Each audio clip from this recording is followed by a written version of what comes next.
అందరికీ praise lot. నేను మీ ఆదర్ల రవి. ఈరోజు మనం ఒక అమూల్యమైన విషయం మాట్లాడుకోబోతా ఉన్నాం. జర్నలిస్ట్ అని చెప్పుకుంటూ యేసుక్రీస్తు మీద అసభ్యకరమైనటువంటి వ్యాఖ్యలు చేసిన ఓ జర్నలిస్ట్, మహిళా జర్నలిస్ట్. ఆమె ఇప్పుడు ఏం మాట్లాడుతుందో నేను మీకు చూపిస్తాను. దాని తర్వాత మనం మాట్లాడుకుందాం. ఒకసారి ఈమె ఏం మాట్లాడుతుందో అయినా. జీసస్ బతుకుంటే గనక ఇలాంటి వాళ్ళని ఏం చేసుండేవాడో తెలుసా? ఈ ఎపిసోడ్ అయ్యేలోపు జీసస్ బతుకుంటే ఇలాంటి వాళ్ళని ఏం చేసుండేవాడో మీరే చెప్తారు. అందుకే ఇప్పుడు అప్పుడు కాదు, ఏకంగా ఒక 400 ఏళ్ల చరిత్రకి వెళదాం. యేసు ప్రభు బ్రతుకుంటేనట, అంటే ఇప్పుడు చనిపోయాడు అనుకుంటుంది ఏమో. బైబిల్ సక్రమంగా తెలియదు వీళ్ళకి, ఇలా రామాయణం సక్రమంగా తెలియదు, భగవద్గీత అసలే తెలియదు. జర్నలిజం అనే పేరుకైనా కనీసం అర్థం తెలిస్తే జర్నలిస్ట్ అని మనం పిలువబడతాం. జర్నలిస్ట్ కావాలనంటే అనేక అంశాలపైన, వివిధ కోణాలపైన అమితమైనటువంటి అవగాహన ఉన్నప్పుడే కెమెరా ముందుకొచ్చి మాట్లాడాల్సిన అవసరత ఎంతైనా ఉంటుంది. ఒక జర్నలిస్ట్ అని చెప్పుకుంటూ యేసుక్రీస్తు బతికుంటే అంటుంది. మరొకసారి విందాం, విన్న తర్వాత మాట్లాడుకుందాం. జీసస్ బతుకుంటే గనక ఇలాంటి వాళ్ళని ఏం చేసుండేవాడో తెలుసా? ఈ ఎపిసోడ్ అయ్యేలోపు జీసస్ బతుకుంటే ఇలాంటి వాళ్ళని ఏం చేసుండేవాడో మీరే చెప్తారు. అందుకే ఇప్పుడు అప్పుడు కాదు, ఏకంగా ఒక 400 ఏళ్ల చరిత్రకి వెళదాం. ఈమె ఒక ఫ్యాబ్రికేటెడ్ స్టోరీ చెప్తా ఉంది. ఏంటంటే ఈజిప్టులోనట, అమెరికాలోనట ఇంతకు ముందు నల్లోళ్ళని, వాళ్ళు బాగా తెల్లగా ఉన్నారని నల్లోళ్ళందరినీ రంపాలు పెట్టి ఊత కోతలు కోసారని ఏదో ఫ్యాబ్రికేటెడ్ కల్పనా కథ చెప్తా ఉంది. సరే, అది జరిగిందో లేదో 400 సంవత్సరాల క్రితం స్టోరీ చెప్తా ఉంది. కానీ ప్రజెంట్ నౌ, వర్తమాన కాలంలో ప్రజెంట్ టెన్స్లో ఉండి బైబిల్ ఏంటో తెలియదు, బైబిల్లో యేసుక్రీస్తు బతికాడా చనిపోయాడా అనే చిన్న ఒక అవగాహన కూడా లేకుండా యేసుక్రీస్తు గురించి మాట్లాడుతూ ఆయన ఒకవేళ బ్రతుకుంటే అని చెప్తుంది. ఈమె ఎలా జర్నలిజం చేసింది, ఎలా జర్నలిస్ట్ అయింది? జర్నలిస్ట్ కాకపోయినా రిపోర్టర్లుగా అదో మీడియాలో ఇదో మీడియాలో చేస్తూ నేను జర్నలిజం చేస్తున్నాను, నేను జర్నలిస్ట్ని, నేను రిపోర్టర్ని, నేను విలేకరిని అని చెప్పుకుంటూ, విలేకరులు చిన్న చిన్న విలేకరులు మామూలుగా పొట్టకూటి కోసం పనిచేసుకునే విలేకరు నుంచి ఎండి సిఇఓ దాకా నేను జర్నలిస్ట్ని అని చెప్పుకున్నారు. ఆ జర్నలిజానికి అసలు దాని పరువు తీసేస్తున్నారు. ఏమో మహిళా జర్నలిస్టు, కానీ యేసుక్రీస్తు గురించి తెలియదు. ప్రపంచం మొత్తం కోడే కోస్తోంది ఏమని, యేసుక్రీస్తు శుక్రవారం రోజు శిలువలో వేయబడి తిరిగి ఆదివారం 3వ రోజు తిరిగి లేచాడని ప్రపంచ మూలన అడుగడుగున ప్రతి మొసలాడి కాను నుంచి వెళ్ళి చిన్నపిల్లాడి వరకు ఈ విషయం తెలిసిందే. కానీ ఏమో మాత్రం యేసు ప్రభు బ్రతుకుంటేనట. ఇంత అజ్ఞానపు జర్నలిస్ట్ ఇంకా ప్రపంచంలో ఎక్కడైనా కనిపిస్తారా మనకి? అవగాహన ఉండాలి. బొట్టు పెట్టుకుంది, హిందూరాలు. కనీసం శ్రీరాముడు ఎక్కడ చనిపోయాడో తెలుసా నీకు? శ్రీరాముడు చనిపోయిన తర్వాత మళ్ళీ లేచాడా? యేసుక్రీస్తు అంటే శ్రీరాముడు లాంటోడు అని అనుకుంటున్నావా? యేసుక్రీస్తు మనుషుల పాప పరిహారార్థ నిమిత్తం శుక్రవారం రోజు మరణించి సిలువలో వేయబడి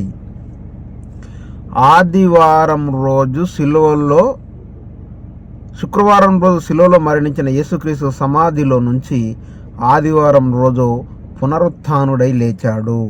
అది బైబిల్ చెబుతోంది. నువ్వు జర్నలిజం చదివావో లేదో నాకు తెలియదు, కానీ ఒక్కసారి మాత్రం బైబిల్లో క్రొత్త నిబంధన అని ఉంటుంది. యోహాను సువార్త 20వ అధ్యాయము మొదటి నుండి చివరి వరకు ఒకసారి చదవమ్మా జర్నలిస్టు. నీకు యేసుక్రీస్తు బ్రతికాడో లేదా చనిపోయాడో తెలుస్తుంది.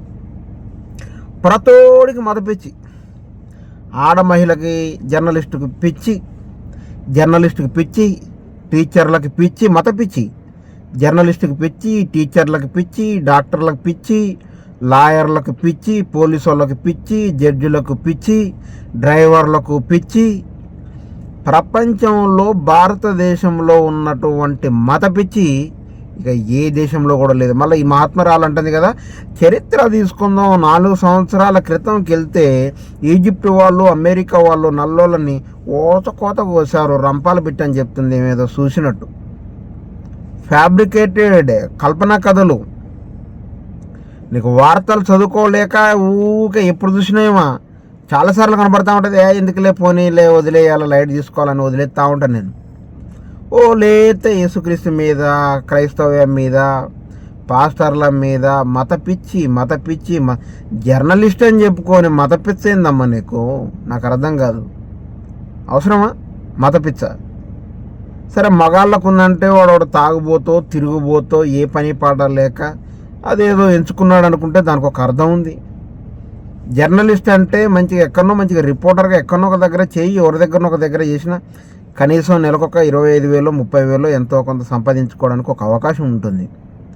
ఈ మతాల మీద, కులాల మధ్య భారతదేశంలో బాధ్యత గల ఒక పౌరురాలిగా ఉండాలి తప్ప మతాల మధ్య మతాలకి, కులాల మధ్య కులాలకి, దేశాల మధ్య దేశాలకి ఎందుకమ్మా గొడవలు పెట్టడానికి? ఎవరైనా తక్కువ అయ్యారనుకుంటున్నావా? రాజకీయ నాయకుడికి మత పిచ్చి ఉంది, విలేకరికి మత పిచ్చి ఉంది, సీఎంలకు మత పిచ్చి ఉంది, ఎవరికి లేదు, డాక్టర్లకు మత పిచ్చి ఉంది, లాయర్లకు ఉంది, పోలీసులకు ఉంది. భారతదేశంలో మేమే పై స్థాయిలో ఉన్నామని చెప్పుకునే హిందువులకు అందరికీ మత పిచ్చ నూరు రంగరిచ్చి విషంని తాపిస్తున్నారు. ప్రేమ జాలి అందరూ సమానులే, ముస్లిం, హిందూ, ముస్లిం, సిక్కు, జైనులు, బౌద్ధులు అందరూ సమానులే అనుకునేవారు కూడా మీరు రంగరిచ్చి పోసే విషం హిందువులు కరుడుగట్టిన నేరస్తులుగా మారిపోతున్నారంటే కారణం ఏమై ఉండాలి? యేసుక్రీస్తు నిజంగా తిరిగి లేచాడు 3వ రోజు అనే విషయం నీకు తెలవక మాట్లాడావా? లేకపోతే నా వీడియో కొంతమంది చూస్తారు కాబట్టి వారికి యేసుక్రీస్తు గురించి ఒక చెడ్డ ప్రచారాన్ని, దుష్ప్రచారాన్ని మన దేవుళ్ళలాగే, అంటే మీ దేవుళ్ళలాగే, మీ రాముల్లాగా, ఇంకా కొంతమందిలాగా చనిపోయి లేవలేదు యేసుక్రీస్తు, వాళ్ళతో సమానం అని చెప్పడానికి అలా ప్రేరేపించేలా చెబుతున్నావా? ఏంటి నీ ఉద్దేశం? నీ దురుద్దేశం ఏంటో మాకు తెలిసిపోయింది కాబట్టే మేము ఈ వీడియో చేస్తున్నాం. నీకు తెలియకపోతే తెలుసుకో. కొత్త నిబంధన బైబిల్లో యోహాను సువార్త 20వ అధ్యాయం మొదటి నుంచి చివరి వరకు చదువు, క్షుణ్ణంగా అర్థమవుతోంది ఏం జరిగిందో, ఎలా లేచాడో ఆయన పునరుత్థానుడు, ఆయన దేవుడు. ఆయన లాంటి వాడిగా లేడు భూమి మీద, ఎక్కడ భూమి మీద కానీ పైన ఆకాశం కింద కానీ. ఆయన అక్కడే ఓన్లీ వన్ గాడ్. పిచ్చి పిచ్చి మాటలు జర్నలిస్టు ఎలా అయ్యావు? మళ్ళీ నీ మాటలు ఒకసారి నా ప్రజలకు వినిపించాలని ఉంది, ఎందుకంటే నీ మూర్ఖత్వాన్ని ప్రజలకు చూపించాలని నాకు కుతూహలంగా ఉంది. ఒకసారి ప్రజలను మళ్ళీ వినండి ఈ అజ్ఞానురాలైనటువంటి జర్నలిస్టు గురించి. జీసస్ బతుకుంటే గనక ఇలాంటి వాళ్ళని ఏం చేసుండేవాడో తెలుసా? ఈ ఎపిసోడ్ అయ్యేలోపు జీసస్ బతుకుంటే ఇలాంటి వాళ్ళని ఏం చేసుండేవాడో మీరే చెప్తారు. అందుకే ఇప్పుడు అప్పుడు కాదు, ఏకంగా ఒక 400 ఏళ్ల చరిత్రకి వెళదాం. 400 చరిత్రకి నువ్వేం వెళ్ళొద్దు కానీ వర్తమాన కాలంలో ఉంటూ, ప్రజెంట్లో ఉంటూ, కొంచెం బైబిల్ తెరచి క్రొత్త నిబంధన గ్రంథంలోకి వెళ్ళి యోహాను సువార్త 20వ అధ్యాయంలోకి వెళ్ళి అది చదువుకొని యేసుక్రీస్తు శుక్రవారం రోజు శిలువ వేయబడి ఆదివారం రోజు తిరిగి లేచాడు, ఆయన మృత్యుంజయుడు, నిజమైన దేవుడు, ఆయన 3 రోజుల్లో ఎలా లేస్తానని చెప్పాడు అలా లేచాడు, ఆయన నిజమైన దేవుడు అని తెలుసుకో. రాముడిలాగా రామాయణం ఎవరు రాశారో తెలుసునా నీకు? అసలు రామాయణం ఎవరు రాశారో తెలుసా? హిందువే కదా నువ్వు. వాల్మీకి రచించాడు, అవునా? రాముడు దేవుడు, అవునా?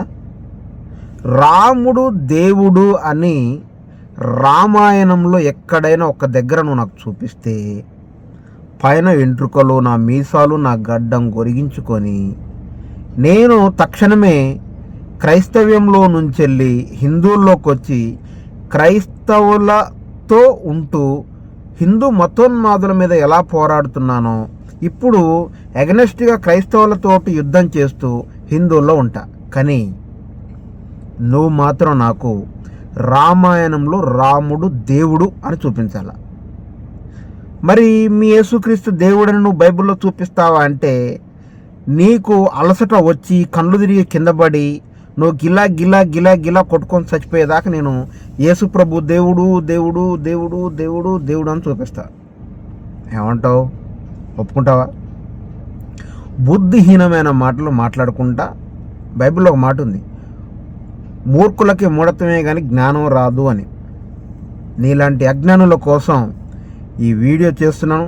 తప్పకుండా అందరూ వీక్షించండి, అందరికీ షేర్ చేయండి. ఈ చిన్న వీడియోని మనం హిందువుల్లో ఉన్నటువంటి ప్రతి ఒక్కడికి మనం షేర్ చేయాలి. ఎందుకంటే ఈమె లాంటి దుర్మార్గురాలు కొంతమంది యేసుక్రీస్తు చనిపోయాడు, శిలువలో వేశారు కాబట్టి చనిపోయాడన్న సంగతి అందరికీ తెలుసు. కానీ తిరిగి లేచాడు అన్న సంగతి ఇట్లాంటి మూర్ఖులు ఇంకా లేదు, ఆయన లేవలేదు అని చెబితే వాళ్ళు నిజంగానే నమ్మి యేసుక్రీస్తు కూడా వాళ్ళ రాముల్లాగానో ఇంకొకలాగానో చూస్తారు. కాబట్టి వాళ్ళ రాముడు అకార్డింగ్ టు రామాయణం వాల్మీకి రచించిన ఆ రామాయణం ఏదైతే ఉందో అందులో ఏమనుందో తెలుసునా మీకు? సరయు అనే ఒక నదిలో ఆయన తన దేహాన్ని వదిలేశాడు, అక్కడ చనిపోయాడు. వాళ్ళలాగా మనం మాట్లాడాలంటే సూసైడ్ చేసుకొని చచ్చిపోయాడు అని చెప్పొచ్చు. కానీ మనం 5 ఏళ్లతో అన్నం తింటున్నాం.